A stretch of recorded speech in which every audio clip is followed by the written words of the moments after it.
आपातालसहस्रलान्तभुवनब्रह्माण्डमाविस्फुरज्योतिस्फाटिकलिङ्गमौलिविलसत्पूर्णेन्दुवान्तामृतैः हस्तोकाप्लुतमेकमेशमनिशं रुद्रानपाकाञ्जबन्धाये दुर्बलं विप्रो विविन्देक्षिवम्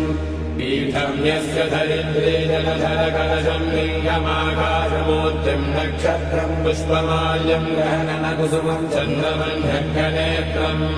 कुक्षिः सप्तसमुद्रं हिमगिरिशयनं सप्तपादालपादं वेदं वक्त्रं शरङ्गं शिवसनं दिव्यलिङ्गं नमामि ब्रह्माण्डौ व्याप्तदेहाभसितहिमरुजा भासमाना भुजङ्गैः कण्ठे कालाकमद्दा कलितशशिकला चण्डकोदण्डहस्ताः रक्षा रुद्राक्षमालाः प्रकटितविभवा शाम्भवा